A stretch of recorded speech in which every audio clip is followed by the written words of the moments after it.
France's political crisis deepened this week after Prime Minister Sébastien Lecornu resigned just 27 days after taking office, making him the shortest-serving Prime Minister in the history of the Fifth Republic.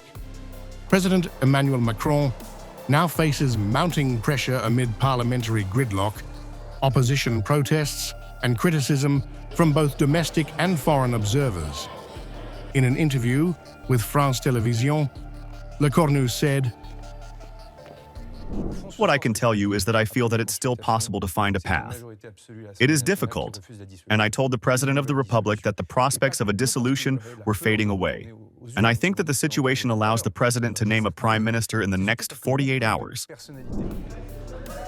The resignation follows months of deadlock over the budget and internal dissent within Macron's centrist coalition.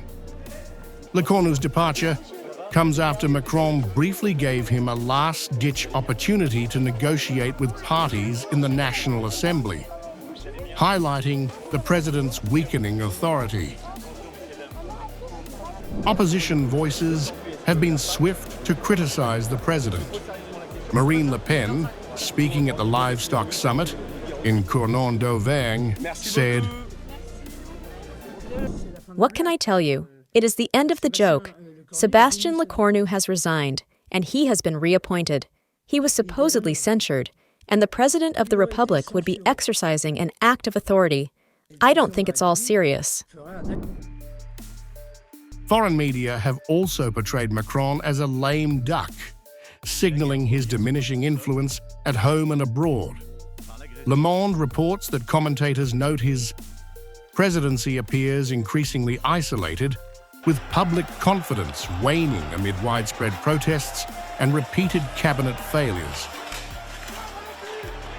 Lecornu also stressed the importance of a government free from political ambition, signaling the difficulties the next Prime Minister will face in navigating the fractured legislature.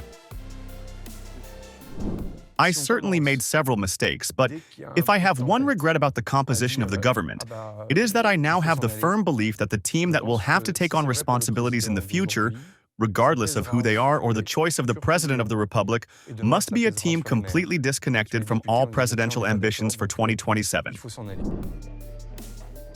With Macron weighing his options, analysts say he could reappoint Lecornu, name a new technocratic premier, or face snap legislative elections. But any choice carries risks, with opposition factions ready to block government initiatives and public unrest continuing across France. As France awaits the appointment of a new prime minister, the political landscape remains fragile, with Macron increasingly a lame duck. His leadership faces intense scrutiny, and the country braces for growing instability and widespread public unrest.